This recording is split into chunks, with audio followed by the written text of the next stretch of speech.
I remember the sound of her laughter that day, not the kind that comes from joy, but the kind that cuts through bone.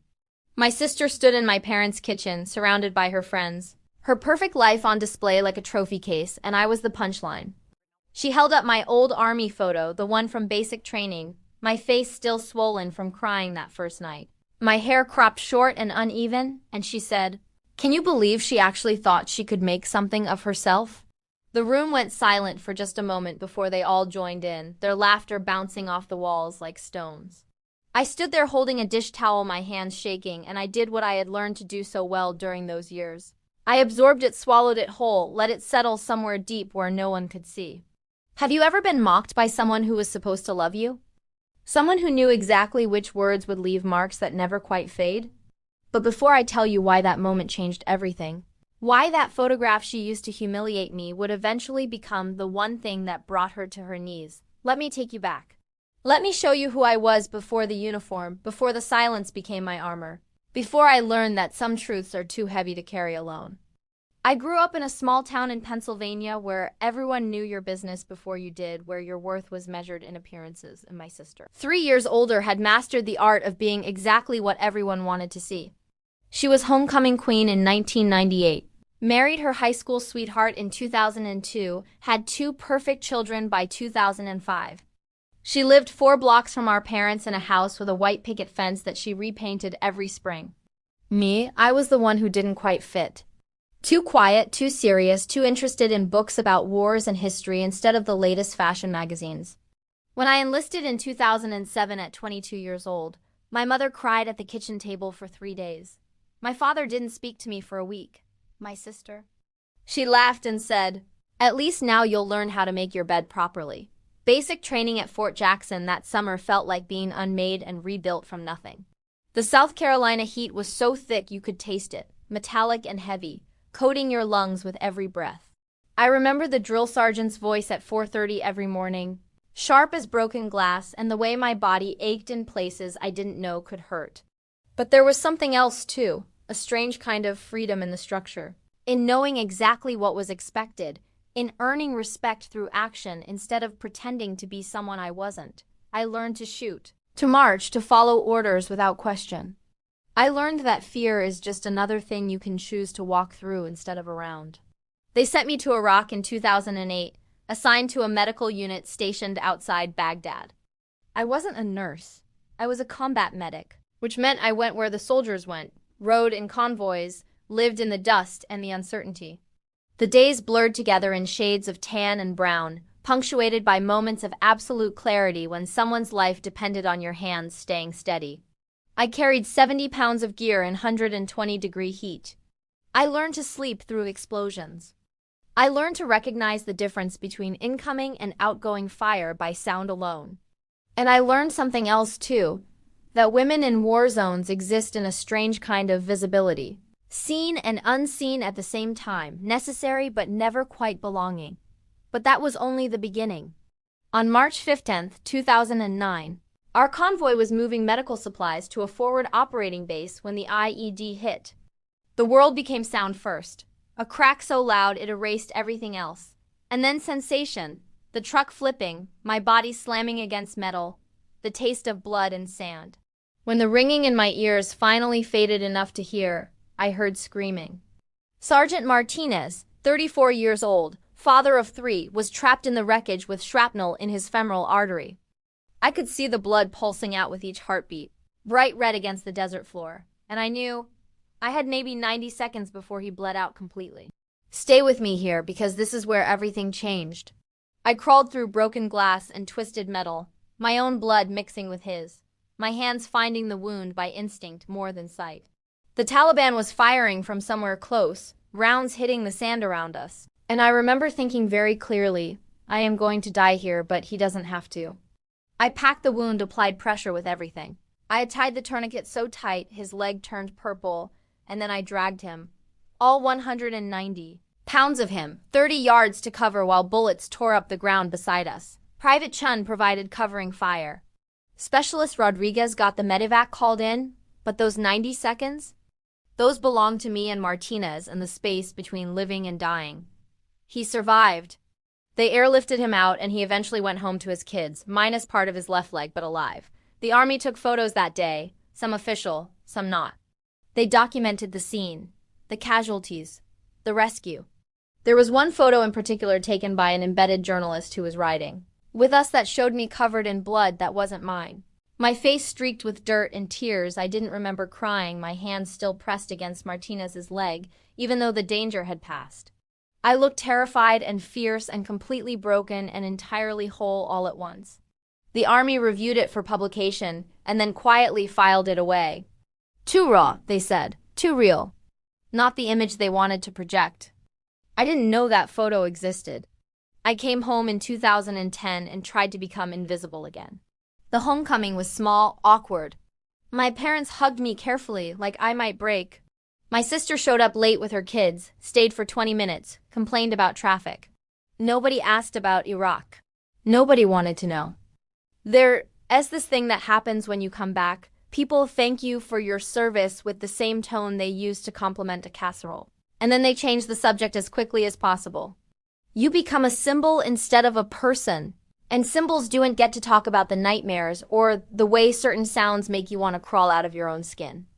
I got a job at a hospital, working night shifts in the ER where the chaos felt familiar and the silence afterwards felt earned.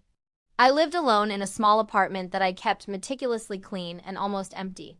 I called my parents every Sunday. I attended my niece's birthday parties and my nephew's baseball games and smiled at the right times and said very little. My sister would introduce me to her friends as my sister who was in the army, with a tone. That made it sound like a phase I'd gone through, something mildly embarrassing we didn't need to discuss. And that was the moment I stopped being who they thought I was. The mocking happened at a family barbecue in July 2015, 6 years after I'd held Martinez's life in my hands while the world exploded around us. My sister had started drinking early, and when she drank, her cruelty became more honest. She found that old basic training photo somewhere. Maybe my mother had it in an album, and she passed it around like evidence of something shameful. Look at her, she kept saying. She thought she was going to be some kind of hero. Her friends laughed, and I watched my mother look away, my father suddenly very interested in the grill. My niece, 12 years old then, asked quietly, "What did Aunt Sarah do in the army?" And my sister answered before I could, "Probably just filed paperwork and pretended to be tough." I left early that day. Drove home with my hands white-knuckled on the steering wheel, that old familiar weight settling back into my chest. But something was different this time. I was different. I was done with silence being mistaken for weakness. I didn't know it yet, but the world was about to change. 3 months later, in October, the journalist who'd been embedded with our unit in 2009 published a book about the war. It was doing well, getting reviewed in major papers, and he'd included several photographs throughout. One of them was mine, that raw, honest moment they'd tried to hide. The caption read, "Specialist Sarah Mitchell, 24, saved Sergeant Martinez's life under fire. March 15, 2009.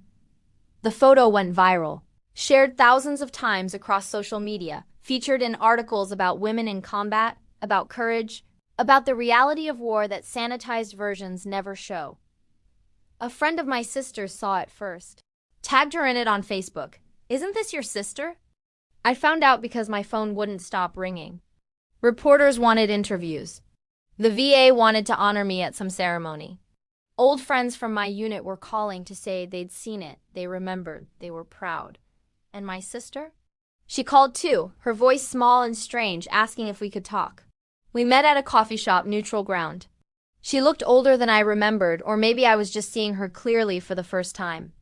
She brought a printed copy of the photo, and when she slid it across the table toward me, her hands were shaking. "I didn't know," she said. "I never asked. I just assumed ...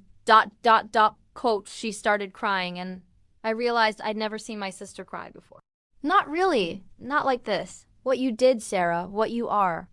I was so cruel, and I didn't even know who I was talking to. I could have let her sit in that shame. Part of me wanted to. But I'd carried enough heavy things across enough impossible distances to know that vengeance never lightens the load. So I told her the truth, not the dramatic version, but the real one.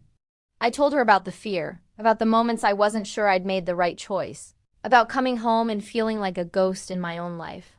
I told her that heroes are just people who didn't have time to think before acting, who were terrified the whole time, who carried the weight of it forever after.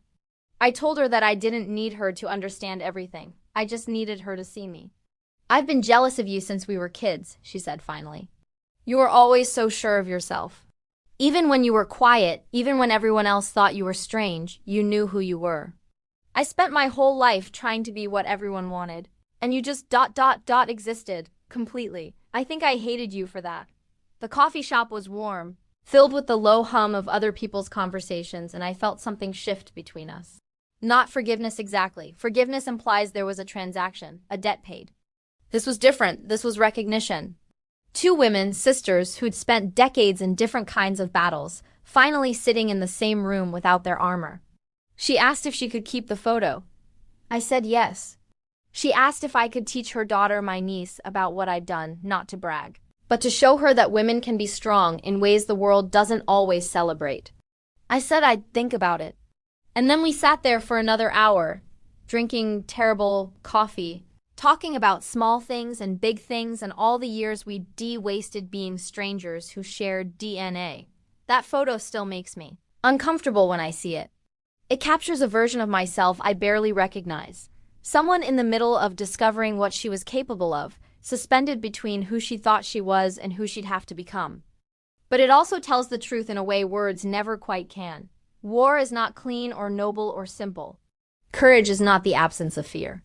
And sometimes the people who mock us the loudest are fighting battles we can't see against enemies that have nothing to do with us.